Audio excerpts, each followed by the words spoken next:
Hey everybody, chapter 18, lesson 2, we're taking a look at here today the women's rights movement, or as it's often called, the feminist movement. And the feminist movement, or the popular feminist movement, its goal is threefold, and you can see it here just above my finger. We're looking for economic opportunity, as I have highlighted there in the red. We're looking for educational opportunity, as you can see in the blue, and we're looking for less discrimination, as you can see in the green. And when you kind of connect all of these things together, then what we're going to end up with is what we have circled right here, right, in red, which is greater impact on society overall, because women have more opportunity economically and educationally, and they're facing less discrimination in their lives, which allows them to make a greater opportunity on American society as a whole. There will still be divisions, and we'll see those divisions as we go, divisions over things like abortion and other issues like the Equal Rights Amendment, but for the most part, the goal of the feminist movement, that we'll take a look at here in today's lesson, is to provide women and American society as a result with a greater impact that comes with more equality in general. So we want to go back in time to the 1950s because we know that the 1950s was a time of conformity, and we talked about that with the way jobs and companies handled their workers in the 1950s and how America really was still just beginning to resist the civil rights movement because they didn't want that kind of craziness, right? They wanted conformity. But what's amazing is that in the 1950s, the number of women, and I'll move my head out of the way here, the number of women who were in the workforce definitely increased between 1950 and 1960, and you can see that here, and I'll highlight that here for you in red, right? Here's 1950 right here, and then it runs all the way up to 1960. So in a time of conformity, when we want to see women not changing their roles, right? Stay in the kitchen and make me a sandwich, right? We're seeing more and more women moving into the workforce in the 1950s. So there's something going on here in the 1950s in American society that's going to lead to this feminist movement that will appear. And part of what we're going to see with this is going to be the number of women in the workforce will continue to rise decade after decade after decade until, as you can see right over here, the number is going to be nearly 50%, almost double of what we'll see back in 1950. And so what we have as more and more women enter the workforce is going to be more and more women that are looking for a fair shot in the workforce. They want, as I had highlighted here in red, more economic opportunity. The problem is, as the 1950s fall into the 1960s, women aren't getting it because the world that they're operating in is still dominated by men. Everything is separated, not just by color, as you might see in the South with segregation, but in the North and South alike, by gender, by your actual sex, and what, whether that's banks denying women credit, whether it is women being paid less for the same job as men. Women are being shut out of high-paying, prestigious positions.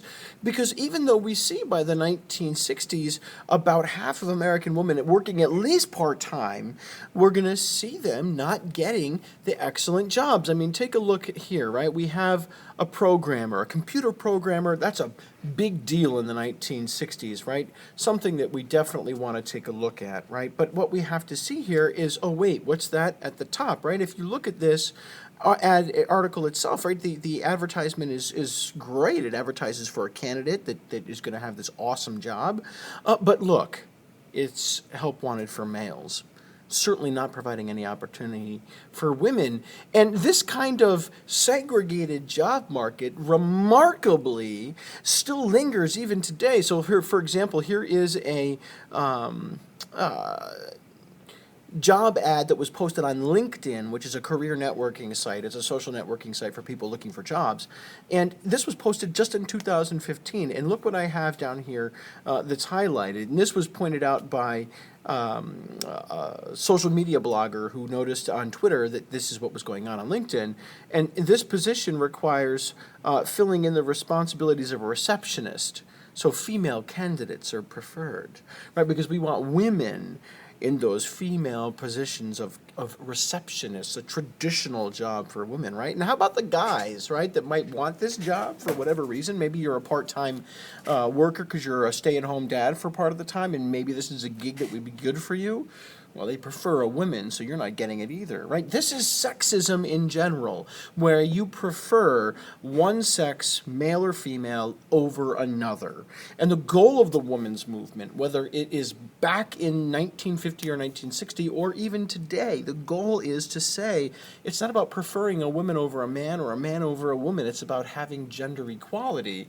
So even when you see things like this ad for Aldi, the grocery store, right? Here's a job wanted ad for Aldi, just posted recently, but every word there that's blocked in this job ad, and it's for a manager of a store, by the way, it just says his duties, his employees, his manager responsibilities, his. Well, what kind of candidate do they want? Right? I mean, if all you're writing is his, you clearly want a certain kind of candidate. And don't tell me that maybe it was just a mistake.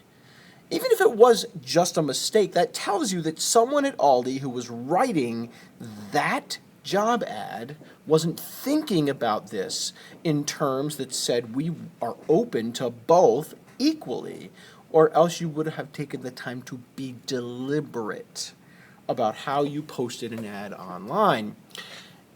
This kind of thing, this kind of anger grows, and it's the kernel of the feminist movement, the women's movement of the 1950s and 60s, this anger over what kind of economic opportunity women have. And JFK actually realizes this. That's why JFK, and I'm going to put my pointer on it right now, that's why JFK creates a President's Commission on the Status of Women to figure out what's going on. It's why he puts a famous woman in charge, Eleanor Roosevelt, a woman that men and women alike respect.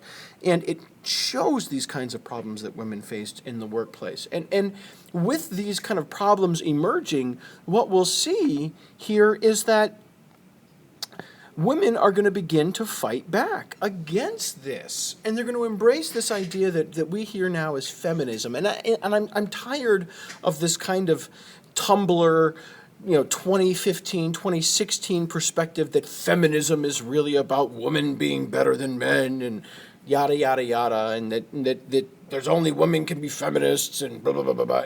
No, all right? None of that nonsense. Here's what feminism is. Feminism, quite clearly, is nothing more than a belief in the social, political, economic equality of the sexes, that men and women alike should be treated equally in those spheres of our world. That's it. That's all it means. And so why do they call it feminism? Because quite clearly men have the advantage still. So we call it feminism because it's women working to acquire this equality. That's the only reason it's called feminism. If the situation were on the reverse, if women had the advantage in the social sphere, the political sphere, and the economic sphere, we would call it meninism or maleism, because males would be working for the equality. The only reason it's called feminism is because women are in the disadvantaged position. Look, and if this concept itself is still too hard for you, look, just look at it like this. It's this radical idea that was proposed here by these two feminists, and you can see their names right down below, that that women are people equal of the same treatment as men. That's it. That's all feminism really is, right? And people will try and demonize feminism because they don't want to give up their power or their control. Like, check this out. This is from a conservative televangelist, a guy that gets on TV and talks about what he believes is right or wrong, what he believes is moral or immoral. And he says feminism is immoral. This is a direct quote. He says feminism encourages women to leave their husbands, kill their children, practice witchcraft, destroy capitalism, and become lesbians. Now, there's all kinds of things wrong with this quote. I mean, the amount wrong with this quote is astronomical. But the simple concept here is that people wouldn't talk this way about feminism if there wasn't a problem with the equality that we have in actually treating women as equals. People have problems with that, and so they lash out at the concept that they don't understand. So we're going to see JFK and Roosevelt's Commission on the Women look at this concept of feminism and say, you know what, we need to make changes. We need an equal pay so that says one sex can't be paid more than the other when it comes to a federal job. We need a Civil Rights Act, the one in 1964 that was comprehensive, that said you can't discriminate on race, color, religion, national origin, but also gender. It says that we need to treat everyone, regardless of gender, the same when it comes to work, and we need to do the same when it comes to Title IX, a law which was passed in 1972, an add-on to the Civil Rights Act, which talks about how you can't discriminate even in public education. We're going to see women begin to organize and male allies organize with them in groups like NOW, the National Organization for Women. We're going to see leaders emerge, like we saw with the Civil Rights Movement and Martin Luther King, when people like Gloria Steinem become one of the leading figures of the feminist movement as they kind of push for this treatment of equality for women and men politically, socially, and economically. And this kind of stuff, it's still here. It still takes on new and different forms. Like, for example, just recently, just this week, Bishop McDevitt kicked a girl out of prom because she was wearing a tux and not a dress, and they said that you can't be here. And this is an issue of, well, what's the big deal? She wears pants all the time to school every day. Why can't she wear them to the prom, right? I mean, and these are the issues that people struggle with as we try and define what feminism means in the modern era, right? Does feminism mean in the modern era one thing? Does it mean another? Or does it mean just truly, socially, politically, morally treating people the same? What does it mean? So let's see kind of how this plays out in politics as we see the 1950s move into the 1960s in a little more detail. And I think the general consensus is that in order for women to have the greater impact on society overall that we talked about on the last couple of slides, we need what you can see highlighted up here over my head in red, that the government has to begin to make a change. If government doesn't get a more active role, then we're not going to see the kind of equality that women and men are looking for in the feminist movement. So what we'll see is feminists, men and women alike, begin to pushing for a full constitutional equality, because here's the thing, and like newsflash, folks, and I'll highlight it up here in green, there is absolutely nothing in the Constitution, nada, zip, zero, nada at all, that says women and men are equal regardless of sex or gender. It's just not something that's present. So we begin to see feminists push by 1972 for an equal right amendment, an addition to our Constitution. It's what an amendment is, that says, and this is all it says, and I've got it highlighted here for you in blue, that equal rights under the law should not be denied or abridged, shortened or changed, by the United States or any state on account of sex. That's all it says. That's all it says. And for an amendment to be ratified, 38 out of 50 states have to approve it. And boy, do a lot of states approve it. I mean, take a look at this, right? Here's your map of states that approve that list. It's a lot of states. Hawaii, Alaska, right? What are we left with? 1, 2, 3, 4, 5, 6, 7, 8, 9, 10, 11, 12, 13, 14, 15 states. 15 states don't approve it. Well, that's enough, right? Because that's 35 states. The Equal Rights Amendment, which all it says is that we should treat women the same and men the same based on sex, it won't pass. And I know you might find that hard to believe in 2016 that this amendment will not pass in the 10 years that it has to get from the Congress to the states. But opponents include women, by the way, like check out this woman here, right? Check out this woman right here that's above my head, right? She's the one who's got the button on that says Stop ERA. Opponents are going to argue all kinds of things when it comes to this amendment. They're going to say that it's going to do all kinds of terrible things to women and women's lives. It's going to do all kinds of things that women aren't ready for and that women don't really want. And look, and you can see some of the examples that I have there for you. This amendment, it's dangerous, the ERA, because it's going to take away, in the name of spurious equality, in other words, an equality that we don't really need, it would take away or deprive women of support from her husband. In other words, the husband wouldn't have to support the wife, or the husband would have an equal right to be supported by his wife. Well, good God, I mean, that's just catastrophic, right, that we support each other. But it would also deprive widows of protections, right, like Social Security benefits, support allowances during settlements for divorces, or if the husband dies, the woman could still get some support without having to work, and all kinds of things, right? They make this argument. And if you notice, those arguments are all based on the premise that the woman is somehow helpless, that the woman somehow isn't capable of supporting herself. Other things like alimony and divorces choices, single-gender colleges, draft exemptions, all these kinds of things are problematic for opponents of the ERA. And the big one is that women would be drafted and forced into the military in times of war, and this was a real problem for some women in the 1970s. They didn't want this at all. Remember, we're coming off of Vietnam, so this is definitely an issue that makes some women upset. But just to point out here that even in the 70s, there's resistance to having full and equal rights. And we still don't have an Equal Rights Amendment, believe it or not. We still don't have one.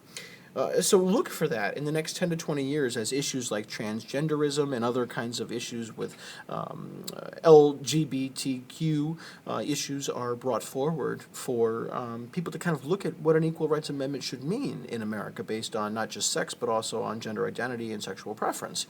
So we'll take a look at that as we kind of go in further detail. But I do want to give one other area of conflict in this that's important, at least in terms of today's America and how that plays out.